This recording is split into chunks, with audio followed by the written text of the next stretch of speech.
الرحیم۔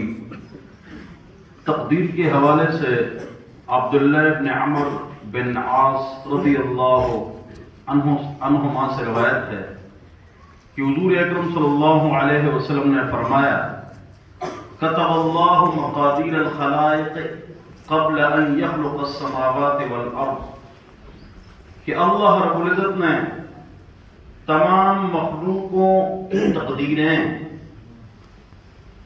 آسمانوں اور زمینوں کی پیدائش سے پہلے 50,000 سال پہلے تقدیریں تمام مخلوقوں کی لکھ دی ہیں، اور اس وقت زمین اور آسمان نہیں ہے۔ وَكَانَ عَرْشُ عَلَى الْمَاءِ، اور اللہ رب العزت کا عرش پانی کے اوپر تھا، اور پانی ہوا کے اوپر، اور ہوا قدرت کے اوپر۔ اللہ اکبر۔ تو تقدیر کے حوالے سے بہت زیادہ اشکالات لوگوں کے ذہن میں ہوتے ہیں، اس لیے آپ حضرات کے سامنے میں نے اس حدیث کو بیان کیا۔ غور سے سنو، توجہ سے سنو۔ دیکھو، پہلا سوال یہ ہے کہ جب اللہ رب العزت نے تقدیر کو پہلے لکھا، انسانیت سے بھی پہلے، آسمان اور زمینوں سے بھی پہلے، کہ یہ انسان آئندہ کیا کرے گا، تو پھر اللہ رب العزت ہم کو سزا کیوں دیتا ہے؟ اللہ رب العزت ہم کو ہماری پٹائی کیوں فرمائیں گے؟ اگر پاک رب نے لکھ لیا ہے کہ یہ قتل کرے گا، یہ بدکاری کرے گا، اور ہم قتل کریں یا بدکاری کریں تو پھر اللہ کو کیوں مارتا ہے؟ اللہ نے خود لکھا ہے۔ یہ سوال لوگ کرتے ہیں، تو اس لیے میں نے اس حدیث کو پڑھا تاکہ اس کا جواب آپ حضرات کے سامنے آ جائے۔ یہ برآمدے میں ایک آدمی کھڑا ہے، اس کو اندر لے اندر آ جاؤ، مجھے پتہ سڑسڑی ہوئے، مجھے دے مسجد کے اندر آ جاؤ، ادھر بیٹھ، اندر آ جاؤ، اندر بچے اندر آ جاؤ، نہیں چھوڑو گے، ادھر آ جاؤ، حال کے اندر آ جاؤ، سارا درس خراب کر دیا، ادھر کھڑے ہو تو اندر آ جاؤ، بیٹھ جاؤ، کی بات سنو، اللہ کے پڑھنے، درود شریف پڑھنے، اللہ کما سن رہتا ہے، درود شریف بھی پڑھیں گے تاکہ غصہ نہیں خدا طرف بول رہے۔ اچھا جی، تو اللہ رب العزت نے تمام تقدیریں لکھ لی، تو پھر اللہ سزا کیوں دیتا ہے؟ اس کا جواب ذرا غور سے سنو، ادھر دیکھو۔ یہ انسان اپنے اختیار سے خود بخود کیا کرے گا؟ یہ انسان آئندہ جب پیدا ہوگا تو اپنے اختیار سے خود بخود کیا کرے گا؟ یہ بات اللہ کو پہلے سے معلوم تھی تو اللہ نے بول لی۔ سوال ختم۔ تو اگر ہم گناہ کرتے ہیں، بدکاری کرتے ہیں، قتل کرتے ہیں، کسی کو تکلیف دیتے ہیں، اپنے اختیار سے خود بخود، یہ خود بخود اپنے اختیار سے اللہ کو پہلے معلوم تھا، اللہ نے بولے گا۔ یہ انسان اپنے اختیار سے کل کیا کرے گا؟ اللہ نے یہ لکھ لیا ہے۔ اب سمجھ، اس لیے اللہ کو سزا دیتا ہے۔ اچھا، پہلے لکھنے کا فائدہ کیا تھا؟ سوال، اس کا جواب یہ ہے، وہ ہم در سے ذرا غور سے سنیں۔ اس کا جواب یہ ہے کہ اللہ فرماتے ہیں کہ آپ نے ایک کام ابھی کیا بھی نہیں، آپ کو پتہ بھی نہیں، اور مجھے پہلے سے معلوم ہے کہ آپ اپنے اختیار سے کیا کرو گے، یہ بات مجھے پہلے سے معلوم ہے۔ دوبارہ اللہ بتلانا چاہتے ہیں کہ جو کام آپ آئندہ کریں گے آپ کو پتہ نہیں، لیکن مجھے پہلے سے معلوم ہے کہ آپ خود اپنے اختیار سے کیا کرو گے، یہ بات مجھے پہلے سے معلوم ہے، اس لیے میں نے نہیں کی۔ اب سوال، کیا دعا کرنی چاہیے؟ اگر تقدیر لکھی جا چکی ہے تو دعا کرنی چاہیے؟ جواب، ہم کو تقدیر کا پتہ ہے؟ جی بالکل نہیں، ہم کو تقدیر کا پتہ نہیں کہ آگے کیا لکھا ہوا ہے، ہم کو تو پتہ نہیں ہے، وہ اللہ نے لکھا ہے۔ ہم اپنے اختیار کے ساتھ چلیں گے، کیا کریں گے؟ دعا کریں گے، نماز پڑھیں گے، گناہ سے بچیں گے اپنے اختیار سے۔ اللہ نے ہم کو اختیار دیا ہے، اگر ہم اختیار غلط استعمال کریں گے تو پاک رب نے پاک کلام میں فرمایا وَهَدَيْنَاهُ النَّجْدَيْنِ، میں نے تم لوگوں کو دو راستے دیے، فَلَقْتَحَمَ الْعَقَبَةَ، آپ غلط راستے میں کیوں جاتے ہیں؟ اللہ کیوں ڈانٹتا ہے؟ اس لیے کہ اللہ نے ہم کو اختیار دیا۔ اللہ نے ہم کو کیا دیا ہے؟ باہر کے ساتھی اللہ نے ہم کو کیا دیا ہے؟ اختیار دیا ہے کہ تم صحیح راستے پر بھی جا سکتے ہو، غلط راستے پر بھی جا سکتے ہو، اور غلط راستے پر جا رہے ہو تو اللہ ٹوک رہا ہے اور ڈانٹ رہا ہے۔ کس طرح؟ ایک بات۔ دوسری بات یہ ہے کہ دعا یہ بھی تقدیر ہے نا، یہ دعا کرے گا اپنے اختیار سے، تو اللہ نے یہ پہلے لکھ لیا ہے، لیکن چونکہ ہم کو پتہ نہیں ہے لہذا ہم کو کچھ پتہ نہیں ہے۔ جب کچھ پتہ نہیں ہے ہم اپنے اختیار استعمال کریں گے، اگر دعا کریں گے ہم کو ثواب ملے گا، اور اس سے تقدیر میں تبدیلی ہوتی ہے نہیں ہوتی یہ بعد میں بتاؤں گا۔ اس کو بیٹھو بچے، جلدی بیٹھو۔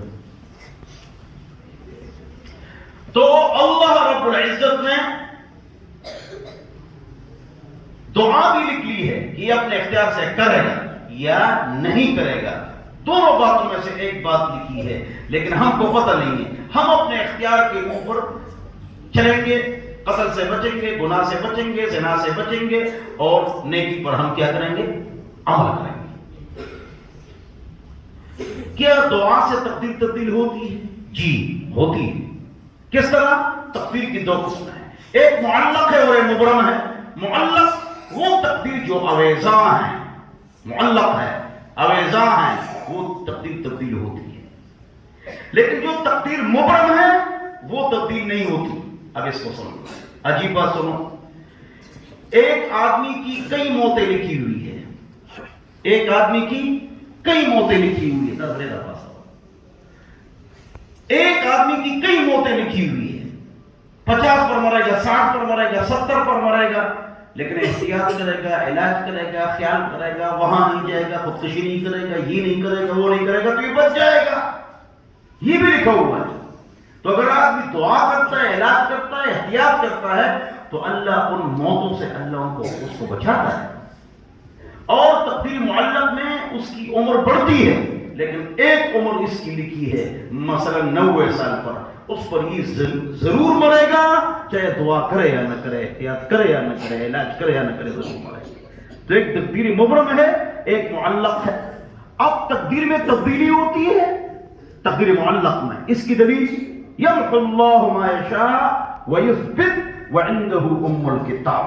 اللہ کے پاس تقدیر ہے تو جو معلق ہے اللہ جس کو مٹا دے، جس کو ڈال دے، اللہ کو اس پر اختیار ہے، اور اللہ اس طرح کرتا ہے، بدل دیتی ہے تقدیریں۔ علامہ اقبال کا شعر۔ اچھا، اور ان اللہ علی کل شیء قدیر، اللہ ہر چیز پر قادر ہے، ممکن ممتنع پر اللہ قادر نہیں ہے، یہ ایک الگ مسئلہ ہے۔ ممکن چیز پر اللہ قادر ہے، تو اس میں تبدیلی ممکن ہے، جب ممکن ہے تو اللہ قادر ہے اس پر۔ اب آگے سنو، ایک تقدیر ہے مبرم، تو اس میں تبدیلی نہیں ہوتی، وہ میں نے بتا دیا، اس کی دلیل لا یستأخرون ساعة ولا یستقدمون۔ تقدیر نہ کم ہوتی ہے نہ زیادہ ہوتی ہے، اپنے وقت پر موت آتی ہے۔ اس سے مراد کیا ہے؟ تقدیر مبرم ہے، ایک تقدیر معلق ہے، ایک مبرم ہے۔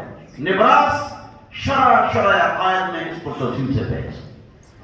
تقدیر، ہم کو تقدیر کا پتہ ہی نہیں ہے، اللہ کو پتہ ہے، بس ہم نے اپنے اختیار پر چلنا ہے۔ حضرت علی حیدر کرار نامدار عزت دار، اہل بیت کے سردار، ہمارے سروں کے تاج، آنکھوں کا خیمہ، ان کے قدموں کی خاک، رضی اللہ عنہ۔ تمام صحابہ کے پاس جتنا علم تھا، علی بن مسعود کے پاس سارا علم موجود تھا، تمام صحابہ رضی اللہ عنہ۔ ان سے کسی نے پوچھا کہ تقدیر کیا ہے؟ انہوں نے کہا ایک پیر اٹھاؤ۔ کہ تقدیر کے بارے میں کچھ بتاؤ نا، کہ دوسرے بھی اٹھاؤ، کہ نہیں اٹھا سکتا۔ اتنا اختیار ہے اور اتنا مبرم ہے، اتنا اختیار ہے، اتنا مبرم ہے۔ کسی اور نے علی سے پوچھا تقدیر کے بارے میں کچھ بتاؤ، تو حضرت علی رضی اللہ عنہ نے فرمایا کہ بحر عمیق لا تلد ہو، یہ ایسا سمندر ہے جس کا گہرا معلوم نہیں ہے، تو مت داخل ہو۔ تقدیر میں بحث نہ کر، علماء بحث کریں گے، عوام نہیں کریں، ورنہ گمراہ ہو جائیں گے۔ کچھ تو بتاؤ نا. پھر کا طریق مظلم لا تسلم، یہ ایسا راستہ ہے جو اندھیر نگری ہے، بس مت جاؤ. تھوڑا کچھ تو بتاؤ. تو حضرت علی نے فرمایا سر من اسرار اللہ اخفاء لنفسی فلا تفتش، یہ اللہ رب العزت کی رازوں میں سے ایک راز ہے، لہذا اس کی تفتیش میں مت پڑو، اپنے اختیار پر عمل کرو، سوالات نہ کرو، بس اپنے اختیار کو صحیح استعمال کرو. کچھ لوگ آ گئے عشاء کی نماز میں، کچھ دکانوں میں بیٹھے ہوئے ہیں. تو ہم کہتے ہیں دیندار لوگ شکر ہے اللہ نے ہم کو نماز کی توفیق دے دی. یہ ہم اللہ کی عزت کرتے ہیں. بولو کیا کرتے ہیں؟ یہ اللہ کی ہم عزت کرتے ہیں، ورنہ توفیق اللہ نے ان کو بھی دی ہے. توفیق کس کو کہتے ہیں؟ ہاں توفیق کس کو کہتے ہیں؟ اصلاح الاوقات والاسباب والاولاد والآلات والوقت، یہ ہے توفیق. اللہ نے آپ کو وقت دی ہے، صحت دی ہے، پانی بھی ہے، دشمنی بھی نہیں ہے. تو جو نماز پڑھو، تو تم نے نماز پڑھ لی، اپنے توفیق کو استعمال کیا. ان کو توفیق ملی ہے لیکن وہ نہیں آئے. تو ہم یہ نہیں کہتے یا اللہ ہم نے نماز پڑھی، نہ یا اللہ تیری ہی توفیق، یہ اللہ کی عزت ہے. ورنہ واقعتاً آپ نے ہی نماز پڑھی اور آپ ہی آئے اور آپ ہی نے اپنے توفیق کو استعمال کیا، انہوں نے نہیں کیا.